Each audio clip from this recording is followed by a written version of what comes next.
have a bunch of news to get you caught up on, including the latest allegations in the Me Too movement and the White House Correspondents' Dinner. Do you pay any attention to this White House Correspondents' Dinner? This comedian, she's under fire today. We're going to get to that in a second. But first, I am joined by NBC News correspondent Stephanie Gosk and NBC News national correspondent Kate Snow. Yes, welcome to you both. And we begin with an update in the latest allegations in the Me Too movement, which happened to be against our own Tom Brokaw. They broke late Thursday night. We were not live on the air on Friday, but there's an update to the story. Kate, let me start with you just to get the audience up to speed. So these are allegations primarily coming from a former correspondent at NBC News back in the 1990s. Linda Vester is her name. She alleges that Tom Brokaw attempted to kiss her, forcibly tried to kiss her on two different occasions, once in London and once here in New York at a hotel. In both cases, she says he was uninvited and showed up at her place. 24 years ago. Yes. We have some sound from her, I think, that we can roll. And then I want to quickly get to Tom Brokaw's response. Okay. I felt trapped because it wasn't a request. It was more of an order. And I felt like this man could destroy my career. So if he said he's coming over, I have to let him come over. He's the most important man at NBC News. I was terrified. She said she was terrified to speak out because she thought it would jeopardize her career. Now, Tom Brokaw has, I can't say strongly enough, vehemently denied these allegations. He wrote a letter to colleagues on Friday, which I have in front of me. In part, he says of what happened Thursday night when this all came out in the press, in Variety and the Washington Post, two publications. Tom Brokaw writes, "I was ambushed and then perp-walked across the pages of the Washington Post and Variety as an avatar of male misogyny, taken to the guillotine and stripped of any honor and achievement I had earned in more than a half-century of journalism and citizenship." He emphatically states in this letter, Megyn, I did not verbally and physically attack her. He says to suggest all of this is right out of Pulp Fiction. I mean, again and again in this letter says her account is not accurate. Which is different than what we've seen in some of these. He went to the two places, but did not in any way attack her. Right. Which she doesn't say attack either. That's his word. But this is different because not in every case does the man come out and forcefully deny it. In fact, we've seen in some of the cases the men have said, I screwed up. I'm not a perfect person. I made mistakes.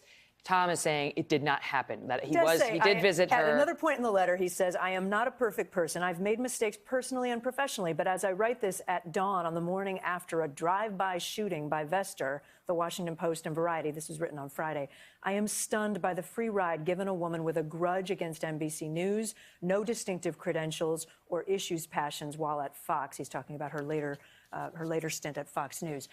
The point being, he is saying several times in this letter, he denies what she's saying, and he believes that it's sort of a vendetta against him for other reasons. But she says she has contemporaneous journal notes and a friend to whom she reported it. That's right. That's right. Who apparently backed her up. Which NBC News, to be clear, has not been able to verify. I've not seen those journal entries. I've not spoken to that friend who was a former producer at this network. So I think it's a good point to remind people that in this Me Too movement, you have this umbrella of allegations that fall within it, and they go everywhere from first-degree rape all the way to something other people you're talking. Yes, yeah, the allegations. And it's a reminder for everyone as you sit here and try to go through all of this and come up with your own opinion on it. Each case is different and should be considered on a case-by-case basis. Well, that's the thing, is that, you know, back during the presidential race, Hillary Clinton came out and said, I believe every accuser should be believed. And, except those accusing her husband. I mean, honestly, it's like, that shouldn't be the rule in this case or any other. The men are entitled to due process, and the women are entitled to be heard and to a full-fledged investigation of the claims they choose to raise. She chose not to raise this one with NBC. She hasn't been at NBC in a long time. But I am told that we've reached out to her attorney. to find out more. NBC have reached out to find out more, and her attorney's on the record today with a new statement. Linda Vester's attorney is named Ari Wilkenfeld. I've been talking to him since Thursday night, right? And he does say a couple different things. One new statement late last night, I think he sent it at 11:30 last night. He says, "My client stands by her allegations. She is glad to see the discussion of issues regarding sexual harassment continue. She will have more to say very soon." I don't know what that refers to. I don't know if she's doing other interviews. For the record, I have not spoken to Linda Vester directly, although I have asked to. But he's mad that NBC doesn't have an outside investigation. Yeah, he separately said in another statement, I'm calling on the company, this company, to hire an outside investigator. Now, let me just explain. NBC News, when Stephanie reported last fall on Matt Lauer, and when Matt Lauer was terminated by this company, back then, the company said, we need to do an investigation, and they asked NBC Universal, our parent company, decided that it should be the general counsel of this parent company that does this investigation internally. What Ari Wilkenfeld is saying, the attorney for Linda Vester, is saying, not enough. I wish you had gotten an outside lawyer. He thinks that's us investigating ourselves. Look, I just came from Fox, where we just went through this, right? So, like, we went through this, and they hired Paul Weiss, an outside law firm. But Paul Weiss was employed as counsel for the company. So it was all covered with attorney-client privilege. It wasn't a true outside independent investigation where the results would be announced to the world would find out what happened. It was all controlled, the information being controlled by Fox. That, still is maybe a step outside of what NBC is doing, which, doesn't have any outside counsel doing the investigation. I think what you see here, Megyn, is companies, not just our own in a very public way, but across industries, there is this reckoning. There is this realization that we had this system in place. We thought it did enough. Clearly, it did not. Women or men did not feel comfortable coming forward if they were sexually harassed in the workplace. And so you have... in lots of places. Yeah, exactly. So you have a company like NBC, like I said, in this very public way, trying to figure out the right way to handle it. They are undergoing what they call a cultural assessment, talking to people to try to take the temperature of employees at the company, together with a series of workplace training. And all of this is going on, and we don't know the outcome until we know for sure that men and women, employees across the workforce, feel comfortable that they can come forward and there won't be repercussions, and that a company feels it has a just system in place, because they are going to have to adjudicate these claims within the company. I used to say this all the time. When I was at Fox News and I came out, saying Gretchen Carlson filed her lawsuit against Roger, and then I called Lachlan Murdoch to tell him what had happened to me 10 years earlier, because I wanted to make sure that it wasn't just an internal investigation, that it was a full and fair and independent investigation into his conduct. And they hired Paul Weiss, and there was one, all right? There was one, even though Paul Weiss answered ultimately to the company. But that was an important strain. When I came out and talked about it publicly, the news anchors would ask me, why didn't you report it? Why didn't you report it? Why didn't you report it? And I finally found the right response, which was, you don't get to ask me that question anymore until you ask me first whether there was a safe avenue for reporting in my company. And only if the answer to that is yes, do you get to ask question number 2. And I think what NBC is doing right now, I mean, there's only so much they can do about what happened 24 years ago. But what they're trying to do right now is say, we are trying to create that safe avenue. Our boss, Andy Lack, has released this statement that reads, as we've shown, we take allegations such as these very seriously and act on them quickly and decisively when the facts dictate. Adding, our highest priority is to ensure we have a workplace environment where everyone feels safe and protected.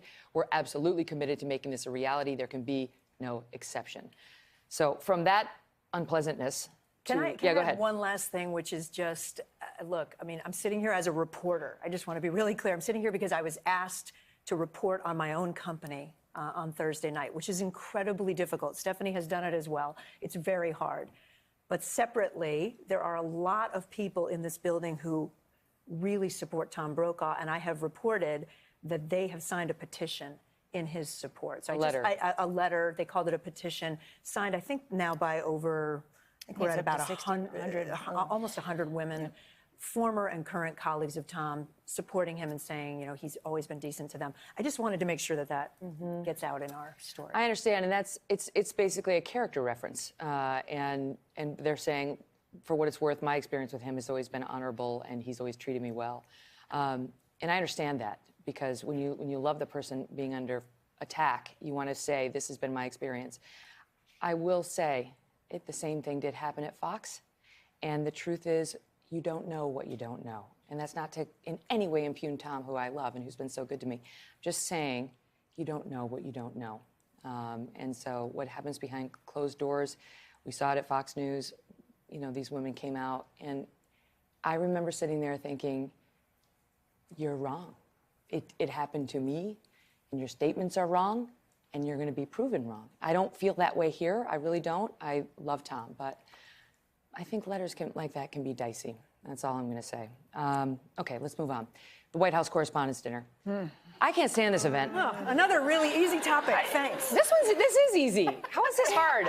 They had a crass comedian go out there and rip Sarah Huckabee Sanders to shreds, feet away from the woman while she was sitting there, compared her to the woman from Handmaid's Tale, Aunt Lydia. Do you watch that? Aunt Lydia is a horrid character. Horrid. Here's a little bit of Michelle Wolf, the comedian. I actually really like Sarah. I think she's very resourceful. Like, she burns facts, and then she uses that ash to create a perfect smoky eye. Like, maybe she's born with it. Maybe it's lies. It's probably lies. And I'm never really sure what to call Sarah Huckabee Sanders. Like, what's Uncle Tom but for white women who disappoint other white women? So she's an Uncle Tom because she speaks for President Trump, who the country put in office and gets attacked personally. Can I just say, in listening to this, I mean, I don't know how you guys feel, but I sort of feel like on a daily basis, I'm being roasted by some offensive, inappropriate comment by somebody, right? And there were a lot of Twitter responses that said, God, it had to have been difficult for Sarah Huckabee Sanders to sit there and listen to that. Hello, that is like a Tuesday for Sarah Huckabee Sanders. She gets that every single day. And not only is she criticized for her work, and she should be, you can be if you're in a position like that, it is personal and it is nasty. It is reflective of the society, this country that we are living in today. And I find it at once deeply upsetting and incredibly exhausting. Agreed. And we're all mothers sitting out here. And as a mom, I mean, I agree with you 100%. As a mom, the level of vitriol in this country is hard. We are ripping ourselves apart. But it must be said, Trump contributes to that.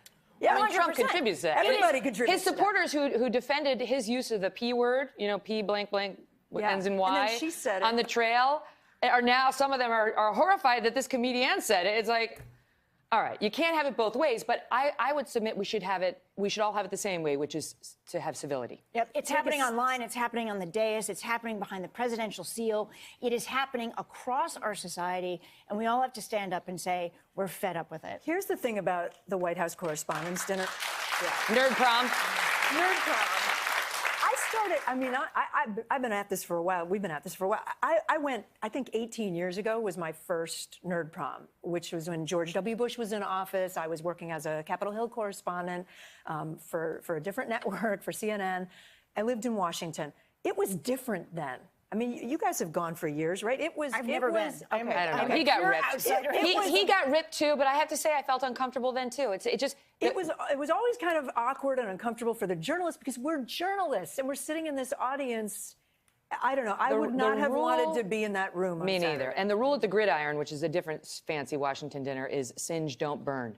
And I think anybody invited to speak at these events would do very well to follow that rule. Good humor. And as Ellen always says, if you've offended somebody in your attempt to make a joke and your response is, I'm just kidding, her response is, you're doing it wrong, because we should both be laughing. All right? Stephanie, Kate, thank you. Hello, Today fans. Thanks for checking out our YouTube channel. Subscribe by clicking that button down there and click on any of the videos over here. to watch the latest interviews, show highlights, and digital exclusives.